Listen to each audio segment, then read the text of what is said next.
আজকে গাড়ি নিয়ে চলে আসলাম দাউদকান্দি ঘাটে। দাউদকান্দি ঘাটের থেকে একটা সাদা বালুর টিপ আছে, এটা নিয়ে যাবো। পরে একজনে কইলো সিলেকশন বালুর প্রয়োজন, এর লেগা সিলেকশন বালু দেখতে এলাম। এটা মোটামুটি ফাজিলপুরের মধ্যে এখন মোটামুটি ভালো বালু হয়েছে, কিন্তু বালুর দাম তো অনেক বেশি চাই। এই জন্য একটু দেখলাম, দেখে রেট জিজ্ঞেস করে। বালুটা আবার মোটামুটি পরিষ্কার, প্রায় 3 পয়েন্টের মতো এরকম বালুটা, রেটও অনেক বেশি। এর লেগে আর বালু লইলাম না, যাইতেছি সাদা বালু পুরানোর লেগে আস্তর বালু, যেটা একদম নর্মাল আস্তর, যেটা এটা ফুরাইয়া আজকে আমগো ইলাটগঞ্জ দিয়ে ভিতরে কালাডম্বরের দিকে ভিতরে 500 ফুট বালুর অর্ডার আছে। এই 500 ফুট বালু ফুরামো হয়ে যায়। এদিক দিয়ে দাউদকান্দি ঘাটের হইতে সিলেকশন বালুর পয়েন্টের অভাব নাই। কারোর বালু লাগলে আমার সাথে যোগাযোগ করতে পারেন। সিলেকশন বালু, আস্তর বালু, বিট বালু এগুলো আমি কুমিল্লা, ফেনী টেনে এদিকে সাপ্লাই দিতে পারবো আর কি, আমার নিজের গাড়ি দিয়া।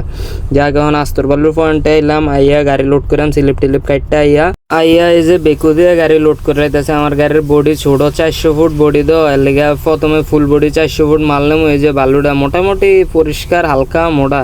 এখন এত মোটা বালু আইয়ে না, এখন একটু মোটা হইলে এটা ফাঁকশির বালু হয়ে চালায়। এখন গাড়িটা মোটামুটি ফুল বডি লোড করে উপরে বেকুর বাকেট দিয়ে গুন্যা 100 ফুট মাল পারলাম।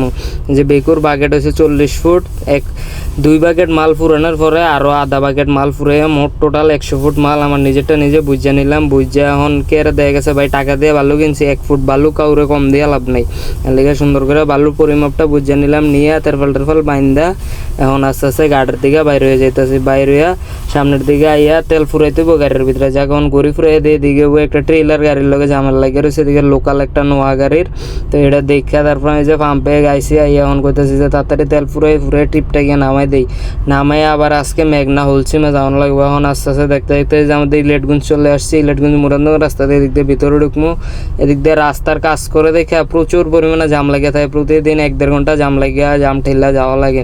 তারপরে যে কালাডম্বর স্ট্যান্ড পারে এদিক দিয়ে রাস্তা একটা বাইঙ্গা অবস্থা খুব খারাপ হয়ে রয়েছে। কয়েকদিন আগে গাড়িটারি ডাইভ বা অবস্থা খারাপ, এখন মোটামুটি ঠিক করেছে, যাওয়া আসা যায় এরকম।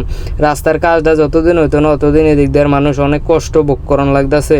এই যে সিনজি টিনজি, তারপরে আমরাও কোনো বালুর টিপ বা কোনো কিছু মাইরে এদিক দিয়ে শান্তি নেই, গাড়ি ডেবা জায়গা, ফুলডিঘা জায়গা, বিভিন্ন রকমের ঝামেলা হইতেছে। যখন আস্তে আস্তে দেখতে দেখতে একটু সামনে আইয়া যে এদিকে নামামু, ভালো এদিক দিয়ে ভিতরে বিল্ডিংয়ের কাজ চলতেছে, ওই বিল্ডিংয়ের মাল আনছি। এবারে দিলাম তেরফাল ঘুরলা লেবারে নামাইতে, পরে এদিকে আইয়া দেই মৌমাছির চাক, এদিক দিয়ে মৌমাছি দিয়া মধু সংগ্রহ করা হয়, মানে মধু চাষ করা হয় আর কি। আইলাম এটা একটু ঘুরে ঘুরে দেখতেছে যে ভাইয়া তারা মধু চাষ করতেছে, সেগুলোকে একটু কথাবার্তা কইলাম, আলাপ আলোচনা করলাম কেমনে মধু আইয়ে কেমনে সংগ্রহ করে। এটি কইরা যে বড় ভাই তারা সুন্দর করে এই মৌমাছি আইন এদিকে মধু টধু চাষ করে। এখন আইয়া দেখি গাড়ি খালি হয়ে গেছে, ঘুরে টুরে আইয়া দেখি গাড়ি খালি হয়ে গেছে। এখন আস্তে আস্তে মেঘনার দিকে যাবো।